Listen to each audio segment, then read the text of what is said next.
invités. Merci d'être là, en grand nombre aussi. Il faut que je m'excuse pour cette chemise très voyante, mais c'est le résultat d'une longue discussion.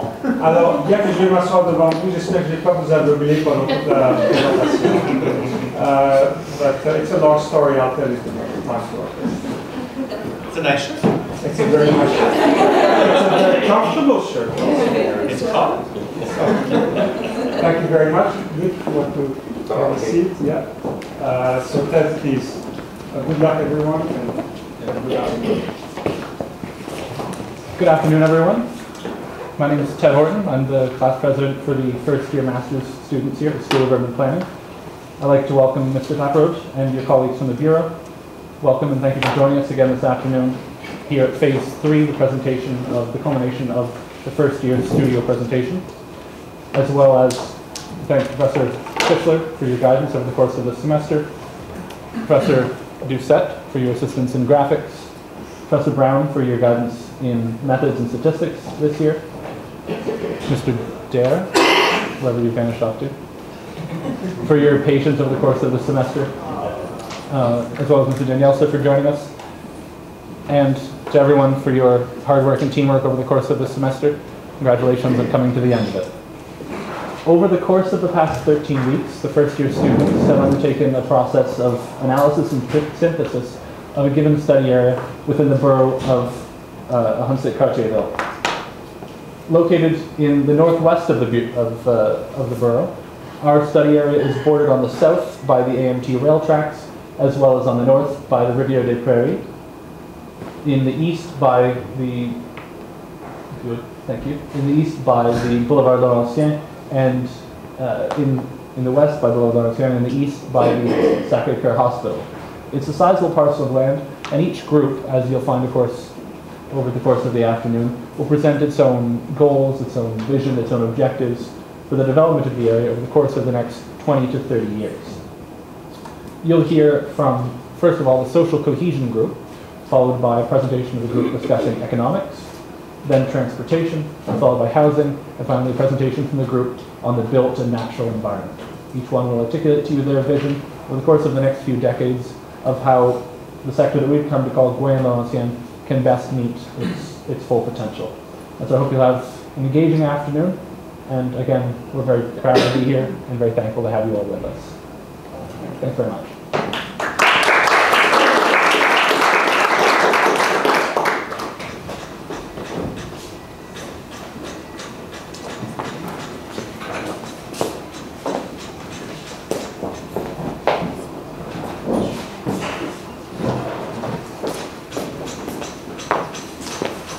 Good afternoon. My name is Kim, and these are my colleagues, Megan, Kayla, and James, who's making his way over, you can see.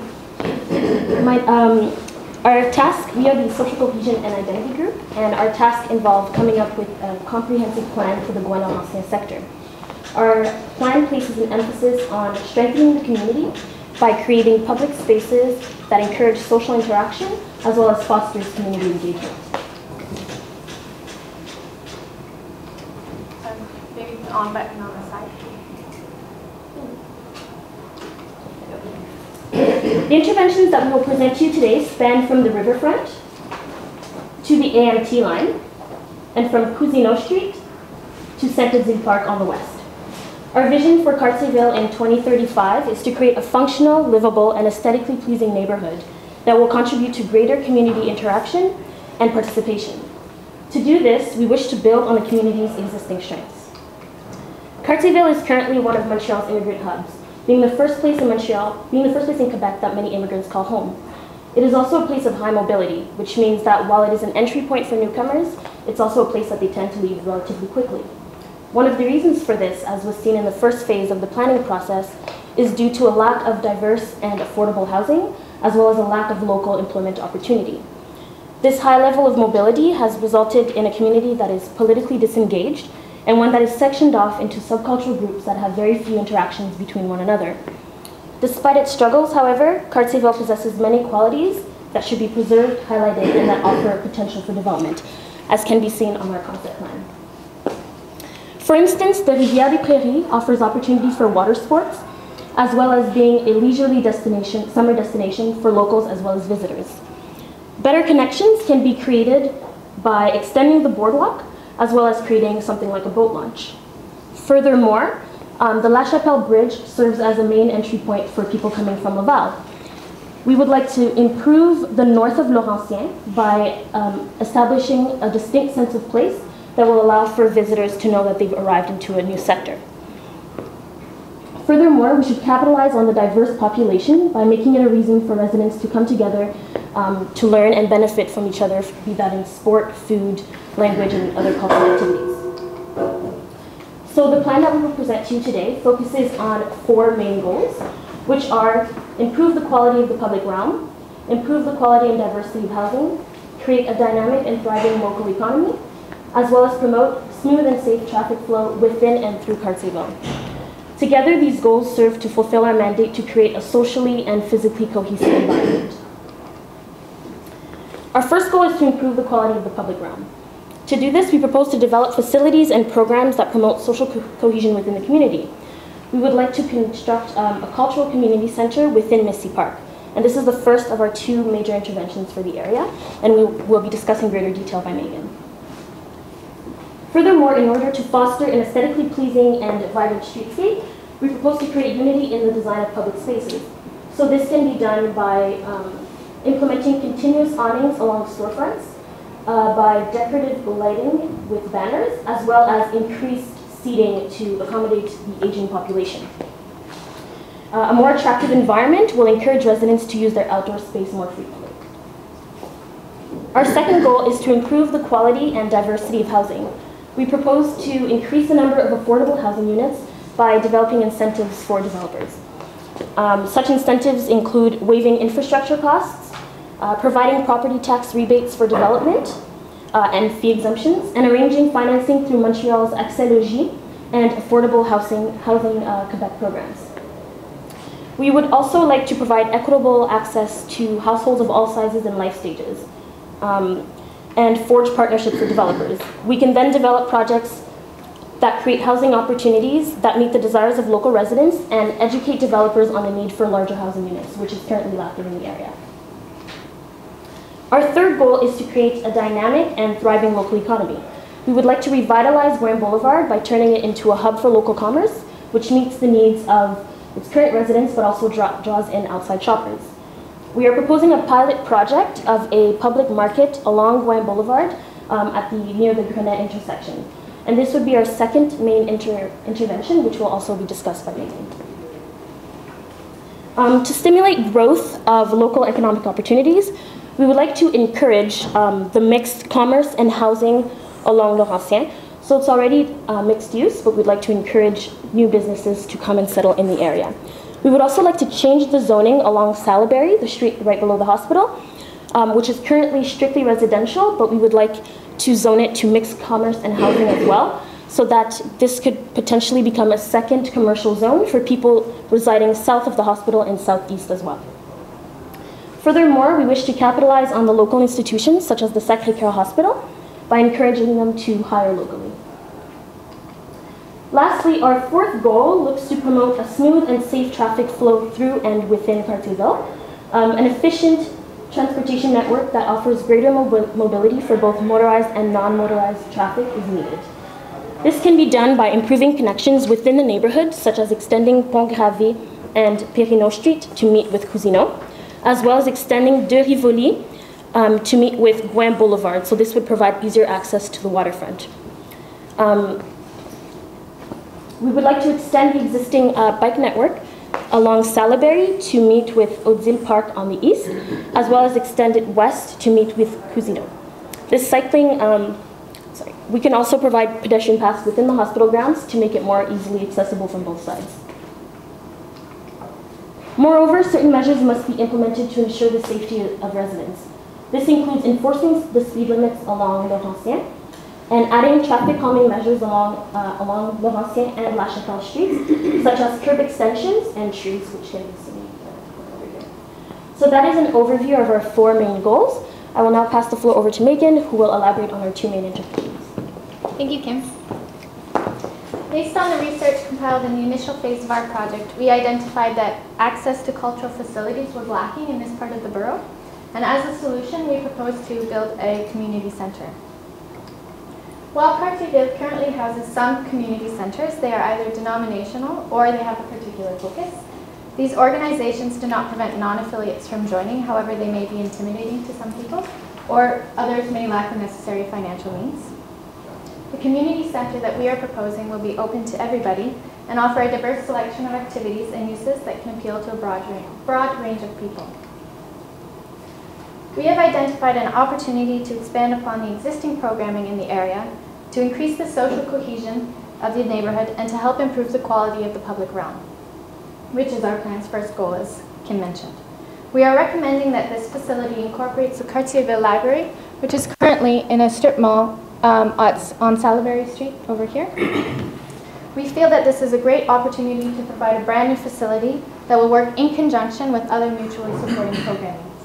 We are also recommending computer facilities to improve computer literacy among the new immigrants and the elderly population, classroom spaces, and a community kitchen. The programming has been selected to minimize overlap with the existing facilities in the area, such as the YMCA. Once we identified the programming elements, we went through a site selection process.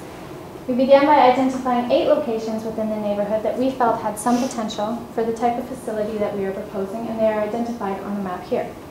Following the analysis of these sites based on a predetermined list of criteria, there was one that emerged as being the best. The selection of Macy Park offers several advantages over the other locations studied. The park is very central, both geographically and in terms of population capture. The land is already publicly owned, and the existing building, seen here, housing the Maison des Jeunes, is relatively large.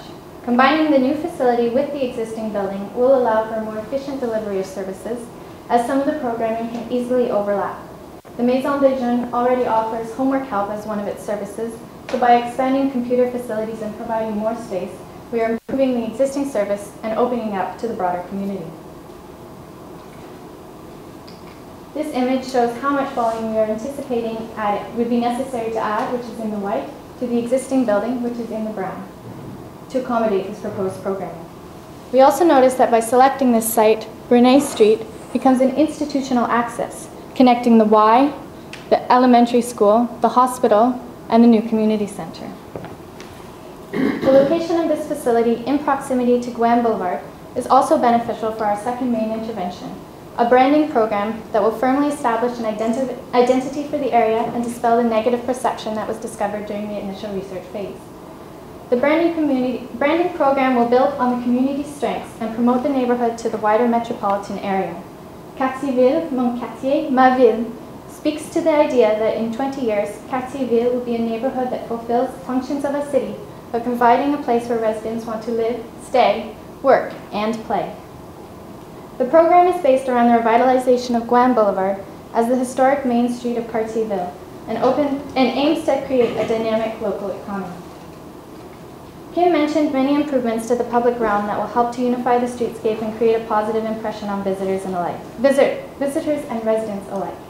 If and when the metro system does extend north as planned, the Guam Boulevard corridor will become even more important to the neighborhood than it is now.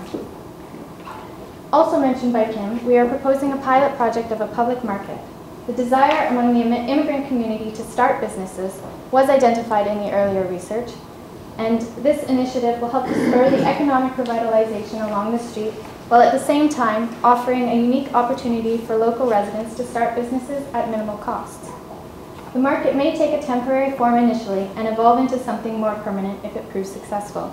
This strategy has been successful in other cities, such as Toronto, which is seen here, where these markets are dominated by new immigrants and first-time business owners. The final component of the branding program, which Kim briefly mentioned, involves the installation of murals which will be spread throughout the neighborhood. This will both educate and inspire by incorporating local history, such as the story of Belmont Park, and other themes that are developed by working with the community and local artists.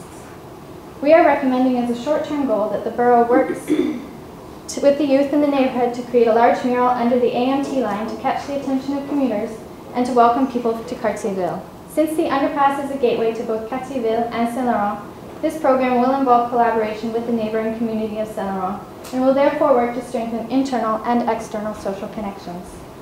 In conclusion, the overarching theme of our vision is to increase social cohesion and community identity within Cartierville and the Gouin-Laurentien sector. Cartierville currently holds the potential to be an area that residents are proud to call home, where they can access local employment and where they can raise their families in a safe and attractive environment. Thank you. And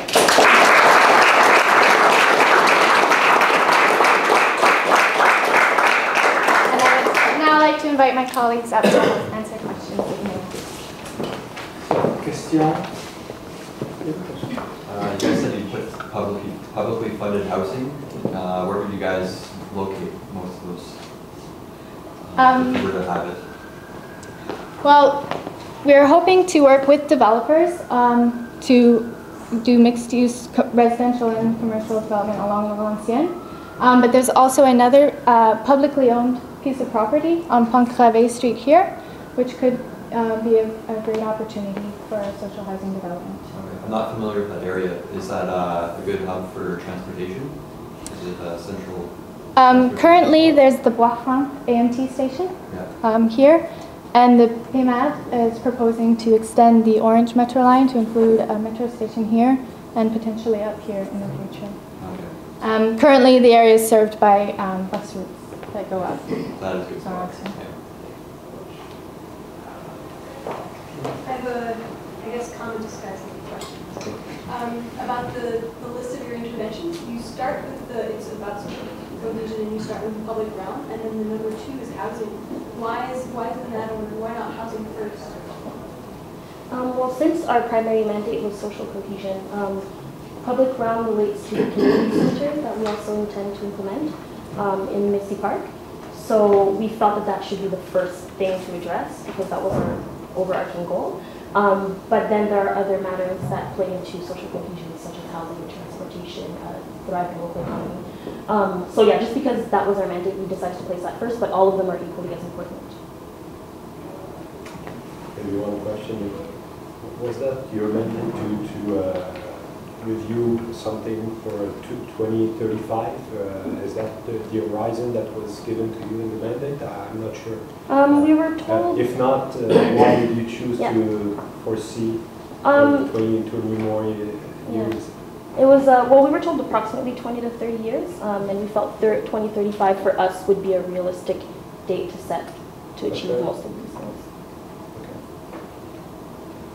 Okay. Yeah, just along this vision of the horizon of 2035. If I'm an older person in Cartierville, I have to wait until that time for a bench to sit on. No. Our goals are actually, when we were figuring out most of our goals and actions, we have them divided by short-term, medium, and long-term. So something like street furniture, such as benches and improving the lighting and curb extensions and things like that, are more for the short term. So. But is there anything else that you think you should offer to the elderly population, to the kids? I haven't heard anything about kids. Well, the kids are, well, our plan is for everyone. I mean, it's social cohesion. So, for example, the cultural center that we want to implement is open to everybody. Currently, it's a Maison des Jeunes, but we wish to build on that to make it more available to everyone. And for instance, one of the programs we wish to offer in the community center is computer literacy. So if someone is, if there's an older person and they're not familiar with computers, that might be something that we could use. So we do have things throughout our plan that address.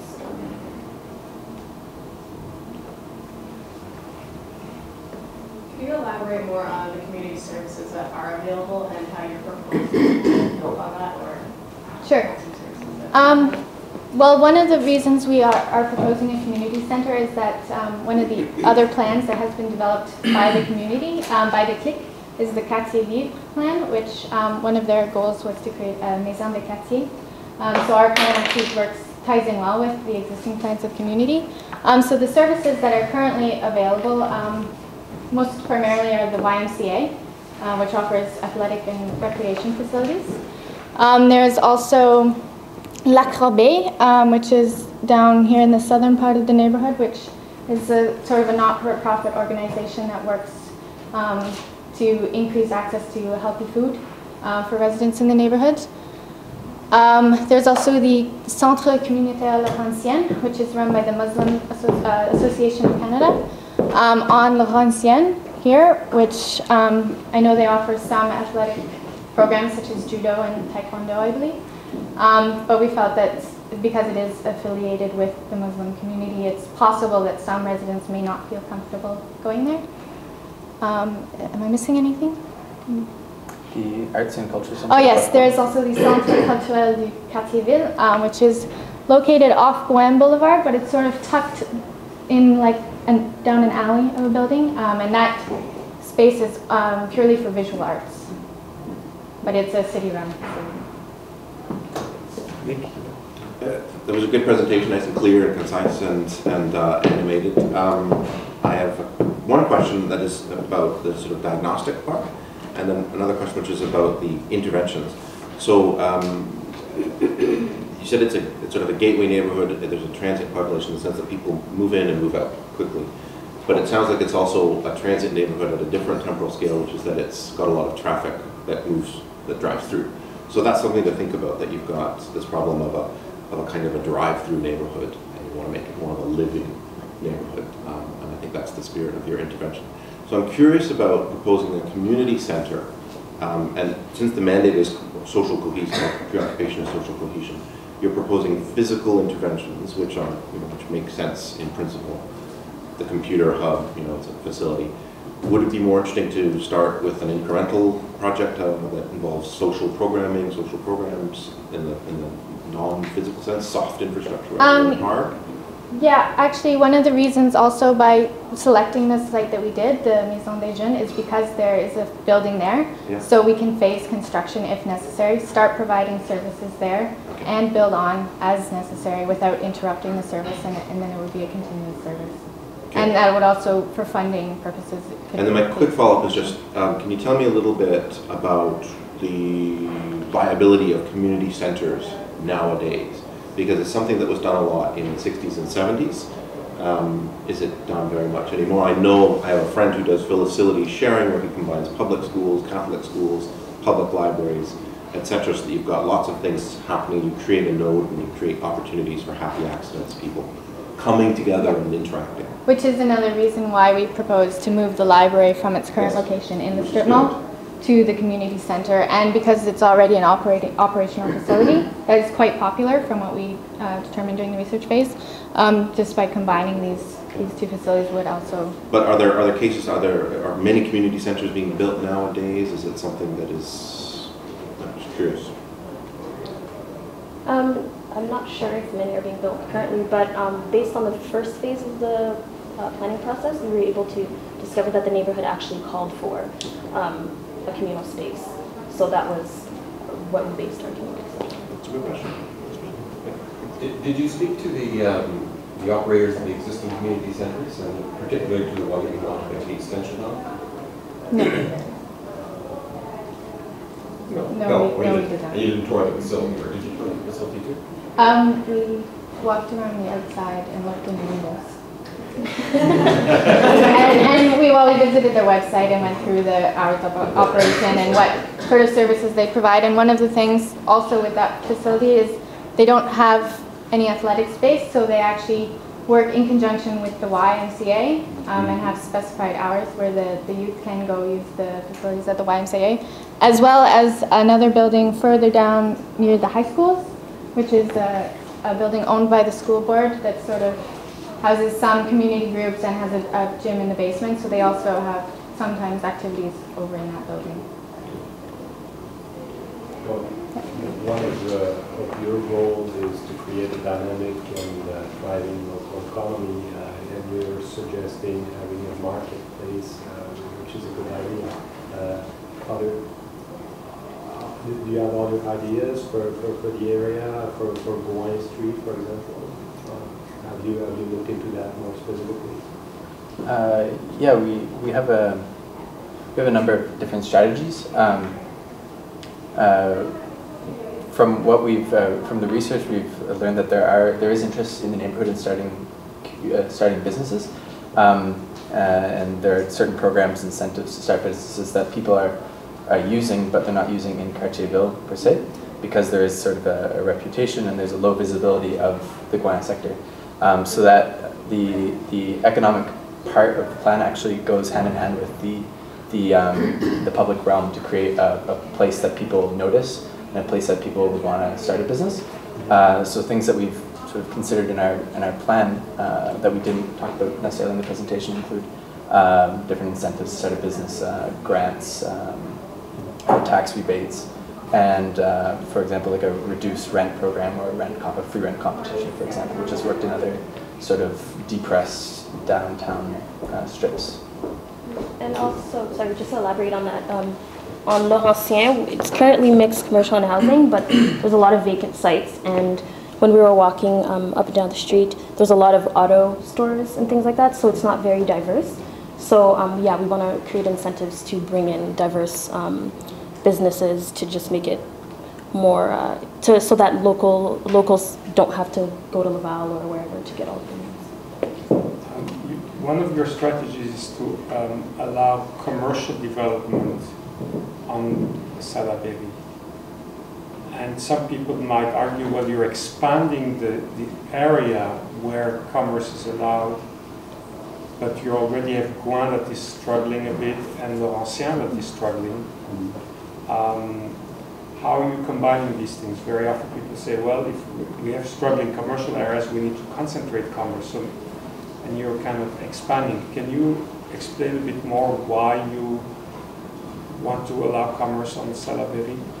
Well, one of the main reasons is right now, this area is quite cut off in terms of access to commerce. So it would be a longer term goal. So first, our initial initiative would be along the Guyana sector. But once that is up on its feet, then we'd bring it down into Salaberry, just so that the people in the east and south have more access. And it would also work to cut across this big super block and create more integration there. That makes sense. If it's a phased, that you wouldn't start with one unless the other. Yes, no, it would be first and then. Okay. More questions? One of your goals is to promote a smooth and safe flow of traffic, but you propose a new La Chapelle Street, but you keep the number of lines. Did you think to reduce the number of lines of La Chapelle Street to become a local street and not a transit street, since like the plan urbanisme proposed, to concentrate the traffic on Laurentien, not into La Chapelle Street, and to keep and to give La Chapelle Street a local character? Well, we weren't sure how feasible that would be, simply because of the La Chapelle Bridge and all of the traffic that is coming into the city. We didn't want there to be congestion and things like that, so we felt that perhaps some of the people going up La Chapelle, there would be less space for that, and then that would just make things a little heavier on Laurentien.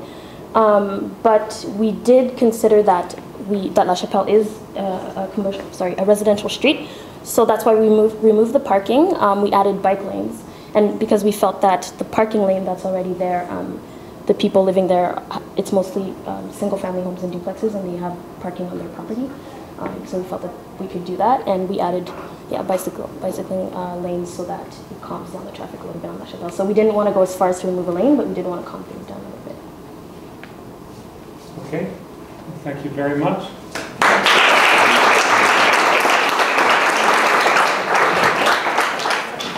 Next group.